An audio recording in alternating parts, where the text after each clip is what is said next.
¿Qué tal, amigos de tuxeno.com? Sean bienvenidos a un episodio más. Yo soy Antonio Karam y el día de hoy vamos a hablar un poquito acerca de estos nuevos equipos, laptops, que la empresa de Apple se encuentra ya vendiendo con el nuevo chip M1. Así que bueno, pues si traes ahí en la mira justamente el adquirir una laptop, el comprar una laptop de la empresa de la manzana, si has oído acerca de todo este tema de los nuevos procesadores M1,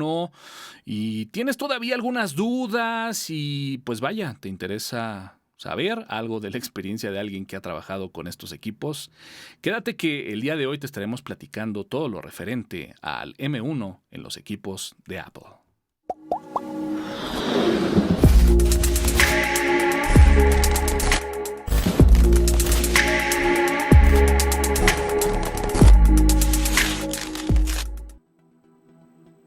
Y es que Apple a finales del año pasado justamente hace el anuncio en donde, bueno, pues indica y comenta que dejará de utilizar los chips de Intel para justamente en sus nuevos equipos empezar a incorporar esta tecnología que no es nueva, que prácticamente lo podemos tener en equipos de última generación en lo referente a iPads y iPhones. Y como podemos ver, en 2020, ahí noviembre, diciembre, había una lista en donde justamente te podías anotar para adquirir equipos ya con este nuevo chip, poder empezar a probarlos, este nuevo procesador. Y como podemos ver ya en el sitio de México como tal, desde hace ya varios días, desde hace ya varias semanas, podemos encontrar ya estos nuevos equipos prácticamente en sus versiones MacBook Air y también en lo que es la MacBook Pro, la disponibilidad de estos equipos con chip M1. Así que bueno, esta no es la primera vez que Apple hace justamente un cambio. Tendríamos que remontarnos por ahí al año 1995, en donde justamente Apple deja de trabajar con estos procesadores de Motorola y hace el cambio a PowerPC, que vaya que le dieron una gran reputación a los equipos de Apple, justamente por contar con gran poder de procesamiento en temas de gráficos y en temas de video. Sin embargo, bueno, pues tenemos que hacer memoria y remontarnos ahí cerca del año 2006, en donde justamente Apple abandona ahora los chips PowerPC y nos da la noticia de que, bueno, pues incursiona en el mundo de Intel, donde habrá que decirlo también es que Intel ahí en esos años, en esta década, pues vaya, hace una gran cantidad de innovaciones en temas de procesamiento, en temas de costo también. Recordamos algunas de las tecnologías que lanzaban, como el hyperthreading, en donde, bueno, pues entregaba una gran calidad en tema de procesamiento a bajo costo. Y bueno, pues la verdad es de que en su momento llamó la atención a la empresa de Apple y justamente hicieron este cambio y adoptaron los chips Intel. Sin embargo, bueno, pues esta historia iba a durar simplemente ahí algunos años y, como bien comentaba, pues bueno, a finales del año pasado, 2020, pues bueno, Apple anuncia que incursionará justamente en estos nuevos chips M1. Y es que estos chips M1, que como bien decía, ya están, digamos, de alguna forma probados en los últimos dispositivos referente a iPhone y referente a iPad, pues vaya, nos presenta una comparativa con respecto a los chips i7 y i9 de Intel. Y bueno, pues prácticamente, aunque sabemos que de repente comparar procesadores de diferentes familias, de diferentes tipos, ya ni siquiera hablo de tema de marcas, de repente puede llegar a ser un poco subjetivo, pues vaya, nos dejan ver que la diferencia actual del chip M1 versus un i7 o un i9, pues vaya, es verdaderamente considerable. Y bueno, pues este chip M1, una de las apuestas que hace Apple es justamente integrar en un solo chip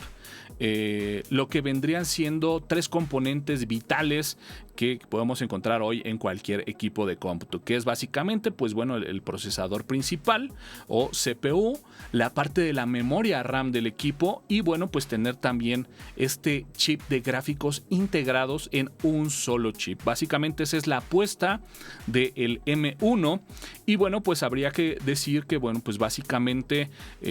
lo que es la arquitectura del equipo pues bueno también se vuelve muy sencilla. Este chip M1 que a diferencia de Intel en donde dependían justamente de un tercero, pues bueno este es diseño propio de la empresa de Apple y bueno pues también creo que a nivel software tiene una gran cantidad de ventajas, ya que si conoces cómo funciona tu procesador, pues obviamente también puedes generar software que prácticamente pues interactúe de una mejor forma con, en este caso, con el hardware. Así que bueno, pues algo que es muy importante mencionar es que ya Apple como tal venía cuestionando justamente y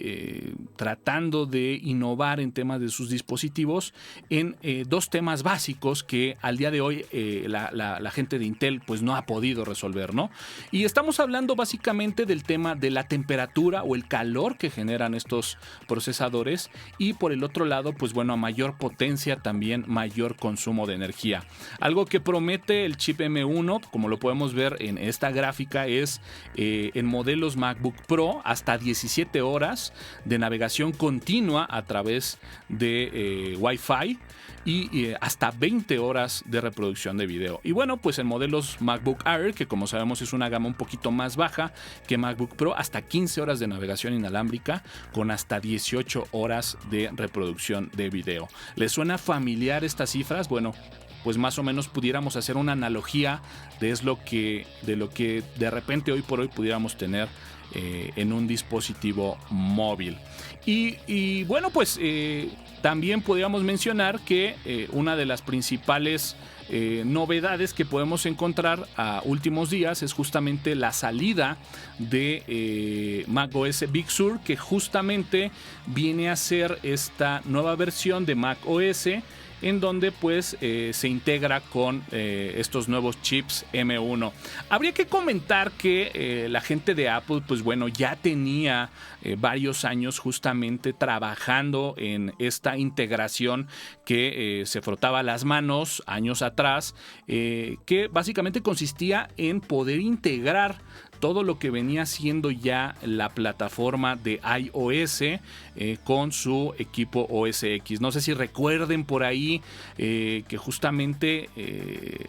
imaginábamos o fantaseábamos con que sucediera todo lo contrario, ¿no? Que de repente en un teléfono, en un iPhone o incluso en una misma iPad pudiéramos tener OS X y pudiéramos de repente correr algunas de las aplicaciones que veníamos trabajando de forma habitual en un equipo iMac o en una laptop. Sucedió justamente todo lo contrario. Por obvias razones, obviamente el boom que ha sido el trabajar, el desarrollar aplicaciones en iOS, prácticamente volvió obligatorio el que Apple, bueno, pues dirigiera su esfuerzo justamente a que más bien todas estas aplicaciones que hoy por hoy se pueden correr en una iPad, se puede correr en un iPhone, pues bueno, que ahora se pudieran integrar justamente a pues bueno, una plataforma ya de trabajo en un equipo un poquito más de escritorio o en este caso pues bueno una laptop. Así que bueno, pues tenemos la entrega de macOS Big Sur. Ahorita platicaremos un poquito todo este tema de las consideraciones que hay que tener en cuenta, pero bueno, regresando a la pregunta inicial que dispara justamente este video es ¿qué tenemos que tomar o qué tenemos que considerar justamente para la decisión final de decir, bueno, pues sí voy por un equipo Apple, sabiendo que, bueno, pues hay todo un cambio tecnológico en los temas de procesador? Y bueno, pues creo que hay que considerar dos cosas importantes. Número uno es pensar que, bueno, pues ¿qué tipo de software es con el que estoy trabajando actualmente? Como sabemos, pues bueno, ya es bien sabido a lo largo de los años que, bueno, pues en temas de software, de diseño, de edición de video, Mac siempre ha sido la opción número uno. Y en temas, por ejemplo, de Adobe Photoshop, podríamos decir que incluso ya desde el año pasado teníamos ya algunas versiones que ya se encontraban corriendo justamente para iOS. Así que bueno, la integración de soluciones como Photoshop de Adobe prácticamente ya las tenemos integradas en nuestro dispositivo. Y por ejemplo, pues si de repente trabajamos a lo mejor con temas de Office, pues bueno, también mencionar que justamente ya Office tiene un mes aproximadamente, mes y medio, que ya había publicado que, bueno, pues prácticamente todas las aplicaciones de Office ya estaban soportadas justamente para este chip M1. Ahora, ¿por qué hablamos acerca de este soporte del software en estos nuevos procesadores? Bueno, pues habría que decir que si bien la gente de Apple ha generado una capa de nombre Rosetta, que incluso viene como Rosetta 2, porque en alguna entrega ya de cambios de chips, justamente encontramos Rosetta cuando se hizo el cambio de los procesadores de PowerPC a Intel, permitía justamente que estas aplicaciones que habían sido diseñadas para ese procesador pudieran correr sin ningún problema en estos nuevos chips de Intel. Algo similar sucede con esta nueva integración de los chips M1, en donde justamente entregan en Big Sur esta capa de nombre Rosetta 2, que permitiría en teoría poder ejecutar cualquier tipo de aplicación que tengas actualmente y que pudiera ser reconocida por, digamos, por Big Sur, que está ya más bien enfocada a M1. ¿Para qué? Pues bueno, para poder generar esa transición de forma un poquito más amigable para el usuario, sin la necesidad de tener que cambiar sus equipos, entre comillas, ¿no? Así que bueno, digamos que esa es la propuesta de Apple, decir, bueno, ya hay aplicaciones nativas como el caso de Photoshop, como el caso de Office, como bien lo decíamos, en donde pues bueno, ya hay versiones específicas para estos procesadores M1. Y la garantía de que, o el beneficio de que ya estén soportadas por este chip M1, es que presumen que el performance del software como tal, pues bueno, tiene que ser brutal, ¿no? Básicamente vamos a ver una mejoría muy, muy puntual en el manejo del software con aplicaciones destinadas a M1, cosa contraria con Rosetta 2, ¿no? Que digamos, si algún software todavía no está hecho para M1, lo podemos correr en Big Sur, pero recuerdo muy bien incluso algo de Office, en donde justamente antes de que tuvieran la versión ya hecha para M1 decía que, por poner un ejemplo, al arrancar aplicaciones de Office podía llegar a tardar hasta 20 segundos. Y digo, no es una medida o una métrica generalizada para todas las aplicaciones, pero sí hay que considerar que, bueno, pues al tener una capa que justamente hace una traducción entre el programa y el sistema operativo, es indudable que, bueno, pues prácticamente vamos a encontrar un delay considerable a lo que veníamos trabajando de forma habitual. Así que bueno, otro de los ejemplos que podemos poner es, así como tenemos software que, bueno, pues ya se encuentra trabajando de forma directa, por ejemplo, con los procesadores M1,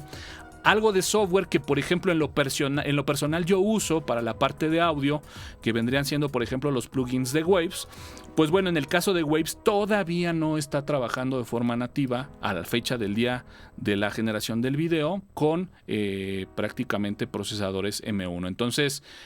aquí la recomendación es, bueno, pues el poder migrar justamente a este tipo de equipos, pero pues bueno, tener que utilizar esta capa de abstracción de nombre Rosetta 2, en donde pues bueno, para temas, por ejemplo, de audio, en donde si estás grabando, si estás utilizando plugins en tiempo real, pues vaya que puede ser un problema, porque nos va a generar por ahí un delay, ¿no? Y por otro lado, pues bueno, podemos ver ya software que justamente está en la transición, ¿no? Como en el caso de Pro Tools, en donde pues bueno, ya desde inicio del anuncio, pues empresas se ponen a trabajar y bueno, pues empiezan a entregar ya este tipo de soluciones nativas, en donde pues bueno, se puede apreciar que el performance, pues vaya que es muy, pero muy prometedor. Así que bueno, pues esas son, digamos, como que las consideraciones básicas que hay que tener en cuenta al momento de poder realizar justamente la decisión de comprar un equipo Apple el día de hoy con procesadores M1. En resumen, podemos decir que, bueno, pues ya es muy funcional, que bueno, pues como podemos ver en el sitio de México ya están disponibles estos equipos. Sin embargo, me gustaría ahí como que acotar un par de cosas a título personal. Algo que hemos podido experimentar justamente, sobre todo con la empresa de Apple, es que las primeras versiones de todo siempre tienden a ser mejorables y normalmente al paso del tiempo tienden a ser incompatibles. Por poner un ejemplo, sabemos que hay un antes y después del iPad, por ejemplo, pero sí podemos encontrar que, por ejemplo, el modelo del iPad 1 como tal, el inicial, prácticamente en sus siguientes versiones quedó rezagado tanto en temas de hardware como en temas de software. Entonces, pues bueno, yo ahí al, digamos, visualizar el tema de una primera generación de equipos de Apple con chip M1, me lo llevaría un poquito con calma. Otra de las realidades que es importante considerar en la compra de un equipo de Apple hoy por hoy es que el tema de las expansiones o las actualizaciones de hardware, pues vaya, es algo que Apple ha venido mitigando de a poco, en el sentido de que, bueno, pues antes era muy simple poder revivir un equipo Apple viejo con la simple actualización de memoria o con el simple hecho de cambiar un disco duro de estado, digamos, mecánico a estado sólido, ¿no? Hoy por hoy, pues bueno, prácticamente en temas de RAM, toda la RAM viene soldada a la placa madre, de tal forma que si hoy por ahí tu presupuesto a lo mejor únicamente te da para un equipo de 8 GB, piénsatelo muy bien, porque si el día de mañana quisieras trabajar con 16 GB de RAM, por ejemplo, o algún software de los que vas a utilizar requiere 16 GB de RAM, pues ya no vas a poder hacer la expansión. Entonces, si vas a hacer la inversión, sí es muy importante que dimensiones para qué vas a utilizar el equipo y si en un momento dado los componentes con la que estás configurando la computadora, la laptop, van a ser suficientes para un futuro, porque en temas de actualizaciones no hay más. Así que a título personal pudiera decir que, bueno, pues las Mac sin duda alguna son un equipo muy pero muy bueno para cualquier tipo de trabajo que realices. Obviamente creo que sí tiene una línea de especialización en la parte de audio y de video. Yo al menos he trabajado un poquito más con la parte de audio, pero sí es una realidad que este tema de las actualizaciones gratuitas de OS X también de repente se vuelven un dolor de cabeza. Yo en algún momento, hace algunos años, hice alguna inversión en tema de plugins, en tema de software de audio, y bueno, pues obviamente es importante como que tengas que estar pagando la actualización de este tipo de software, porque bueno, pues al tener una entrega de OS X prácticamente cada año, pues sí llega uno a caer en el tema de que si no cuentas también con esa actualización de ese software, ante la actualización de un OS X puede ser que el software que normalmente estés acostumbrado a usar pueda dejar de ser compatible y bueno, pues tengas que recurrir en un doble gasto, ¿no? Que sería el de repente, pues bueno, si hay una cuota de actualización del software que utilizas, tener que estarlo pagando de forma anual para poder justamente tener ese soporte cada que Apple presenta una nueva versión de OS X. Y si de repente, pues bueno, también decides, como en mi caso lo tuve que llegar a hacer, que fue congelar como que mi plataforma y decir, bueno, ya no voy a actualizar más de OS X, me voy a quedar en esta versión, voy a utilizar el software que compré a esta versión y no voy a pagar más actualizaciones. Funciona bastante bien, pero sí es una realidad que de repente temas, por ejemplo, como navegadores, temas como de repente algún software, alguna nueva versión, por ejemplo, de OBS, alguna nueva versión de alguna herramienta incluso gratuita, pues ya empiezas a tener problemas de que si no tienes la nueva versión o a partir de una versión en adelante de OS X, ya no puede ser compatible el software con tu equipo. Así que bueno, la verdad es de que es un matrimonio prácticamente el que uno firma cuando adquiere equipos de Apple. Y bueno, pues hay que considerar que justamente el tema de la actualización de hardware es algo que está prácticamente en el olvido, y sí considerar que bueno, pues si trabajamos con software de terceros es importante contar con estas actualizaciones para no quedarse en el camino con estas incansables actualizaciones de OS X que tenemos al menos una vez al año. Así que bueno, la obsolescencia programada de Apple, un tema que seguramente dará